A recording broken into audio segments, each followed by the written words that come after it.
challenge was thrown to me. Talk about Teemu. Oh boy. So I've got a lot of magazines down here. I got a lot of stuff to look at. You know what? Before I get into that, let's get into this. So Teemu comes in, guns a-blazing, right? And 76 goals his first season, 132 points. Second and third seasons in Winnipeg, he misses a lot of action, but he still scores goals when he's in the lineup. And then, of course, the fourth season, this is the death knell for the Winnipeg Jets. Not being able to keep Teemu, who had 72 points in 51 games, showed Winnipeg was done being Winnipeg. He goes to Anaheim. 36 points in 28 games, 16 goals. Fantastic. Fantastic result. He has 108 points that season. And I believe this is the one right after that. 96, 97, I do believe so. The pressure's on the Ducks to make the playoffs and maybe even make it past the first round. How can they not with Correa and Teemu Selanne? Spoiler alert, they didn't. Ducks coach Ron Wilson has two probable 50-goal scorers. Yeah, he had 50 the year after, so they were right on that one. And a dwindling list of reasons why the Ducks are not a playoff team. They were 1 point away from making the playoffs last season, leaving GM Jack Ferrara's summer assignments clear. Find a center who can get the puck to Correa and Selanne and compensate for the defensive deficiencies and shore up any anonymous defense that contributed precious little offensively and was shaky on the defensive assignments too. See, the Ducks at that point were not a playoff team yet. The great history that we remember of Selanne didn't exist yet. And Steve Ruchin was expected to be the center. Now, interestingly, I'm being very careful not to lose my page on that other magazine. Let's pick this one up. That was a few years later. This is 99-2000. Because to discuss Selanne's career, we need to discuss everything that happened. For the most part. So here we are. Assistance on the way for Correa and Selanne. The Mighty Ducks of Anaheim have been criticized for 2.5 years of wasting the talent of two of the NHL's brightest stars by not providing a good supporting cast for Correa and Selanne while they're in their prime. But since Pierre Gauthier became GM president of the Ducks a year ago, the Ducks have slowly but surely upgraded their talent and depth. During his first season, Gauthier made 3 astute personnel moves, signing free agent defenseman Frederick Olofsson, plucking defenseman Pascal Trepanier off waivers, and acquiring center Marty McInnes for a 4th-round pick. Starting his second year, Gauthier made his biggest move. At the 1999 entry draft, he got offensive-minded Oleg Tverdovsky from Phoenix, the former Jets, for the Ducks' first pick, number 15 overall, and Travis Green. Let's see who that pick turned out to be, shall we? Just out of curiosity. Just simply out of curiosity. Alright, you're in here. Don't make me come in there. Top draft pick. That's the Flyers. There we go. Really? That was... Okay, Scott Kelman was the draft pick at 15 overall. So I'll go ahead and say that was a draft pick that Phoenix kind of wishes they just left it alone.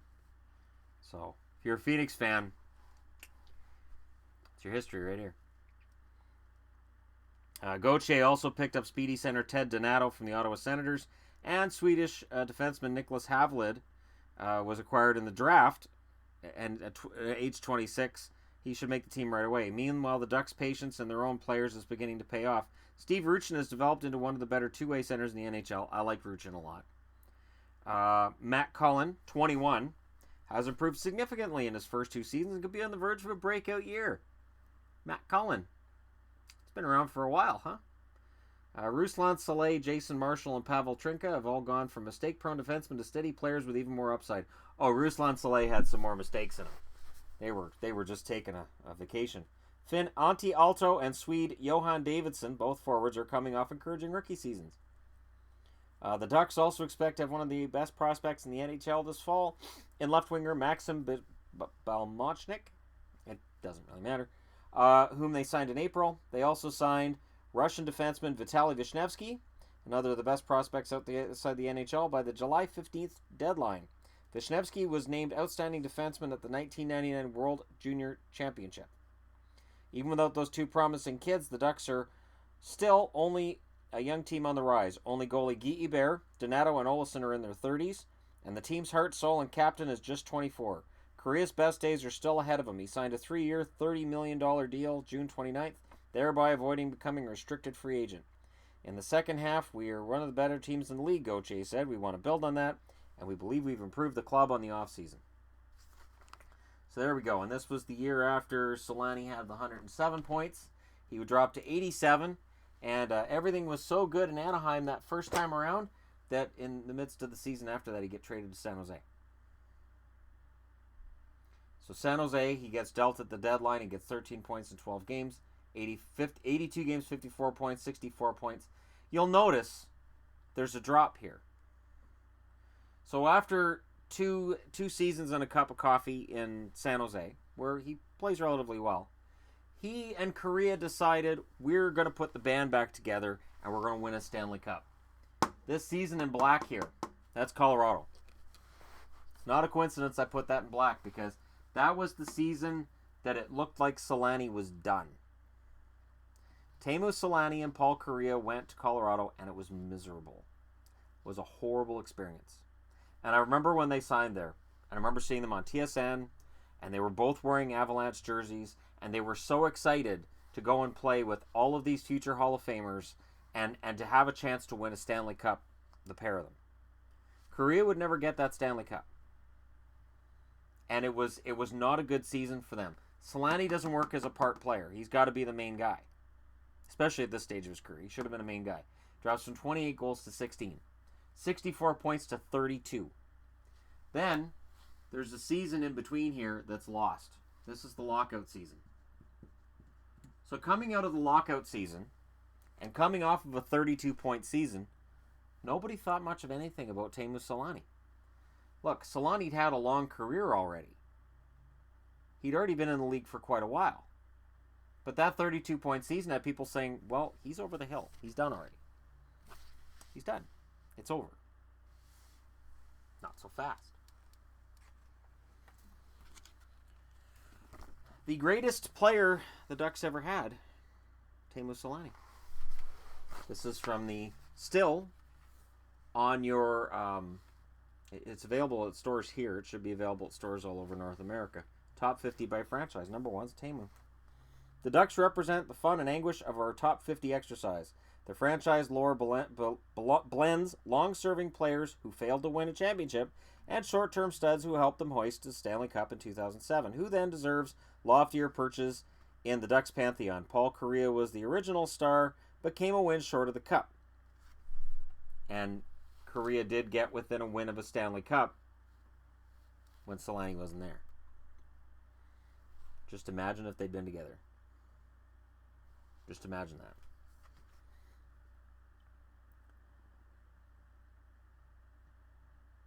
Chris Pronger and Scott Niedermayer had brief but triumphant tenures. Teemu Selanne and Jean-Sebastien Giguère were locks because they straddled both lines, leading the team in most major stat categories while also getting their names etched on the Holy Grail. And that's a quote from Matt Larkin.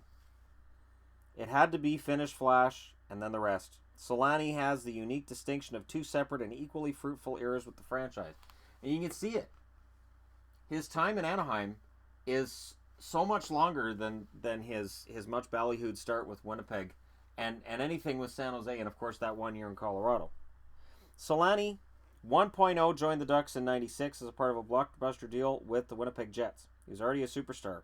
Owner of the greatest rookie season in NHL history. He led the league in goals twice in those early years with Anaheim and helped the expansion Ducks produce their first truly relevant seasons.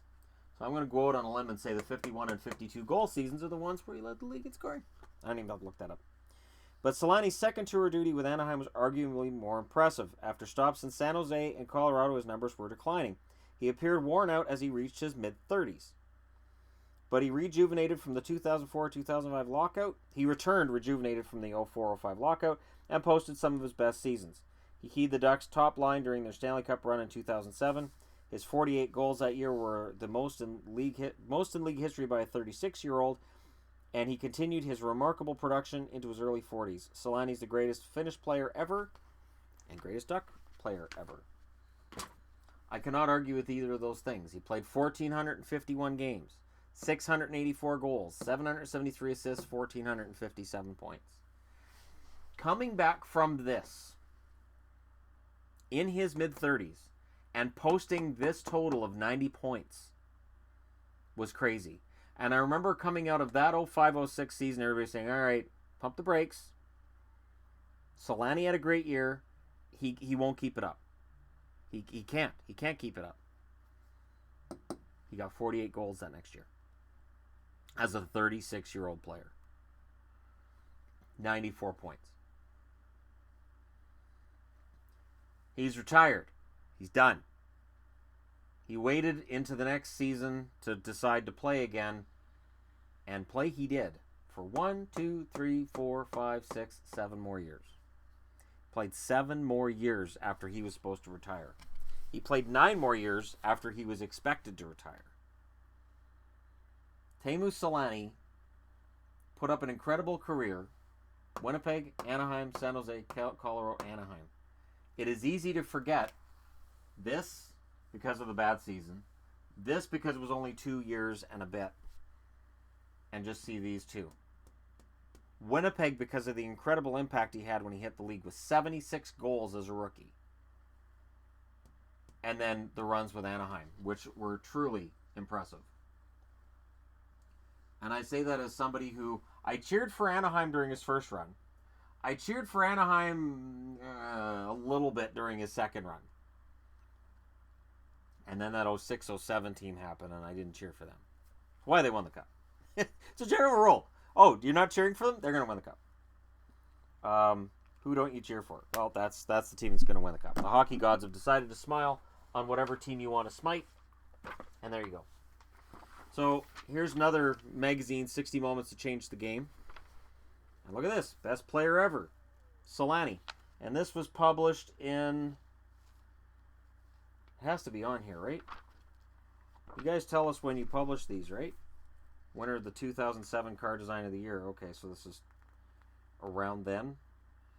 I'm going to go ahead and... It shouldn't be that old. It can't be that old. Can't be that old. It'll say at the front. 60 Moments to Change the Game. Oh, it could be. Yeah, no, it could be. Because there's the original Transformers that's being advertised. So, there you go. Selanne's 2 tours of duty with the Ducks put him near the top of the franchise scoring mark. More importantly, his veteran leadership propelled Anaheim to a cup in 2007. And they mention him. Big trade the Avenir is acquiring Chris Pronger. And the Stanley Cup victory in 2007 is a pivotal moment. So they don't qualify Selanne as a pivotal moment in this one. But if you look at Phoenix Coyotes here, which show Dale Hawerchuk, which Winnipeg fans will say is sacrilege. Best drafted player, Teemu Selanne, 10th overall in 1988. Selanne broke into the league in a big way in 92-93. He scored an NHL best 76 goals and won the Calder Trophy, earning the nickname Finnish Flash. And then when they talk about pivotal moments, they have the Flash here as the number 4 reason. He was the Flash, set a rookie goal record in 92-93. But it's right here. As I remember when Selanne got traded out by Winnipeg, that really took the air out of their sails. Selanne helped make Anaheim a winner. The second time around especially. The first time around, it was a lot of frustration. He and Correa had incredible chemistry together. They just couldn't win the cup based on the fact that they didn't have a great team around him. So they trade him out. He goes to San Jose. Anaheim gets better. Goes to a Stanley Cup final. Fails in that Game 7. If Selanne had been in that lineup, who knows? Who knows what might have happened for them? Goes to Colorado. Dies in Colorado. Is resurrected in Anaheim as some kind of a godlike creature. And then goes on to play for almost another decade. It is an incredible career. This to me is absolutely on every level what a Hall of Famer's career looks like. You have winning a Stanley Cup. You have overcoming adversity. You have playing in more than one location really, really well.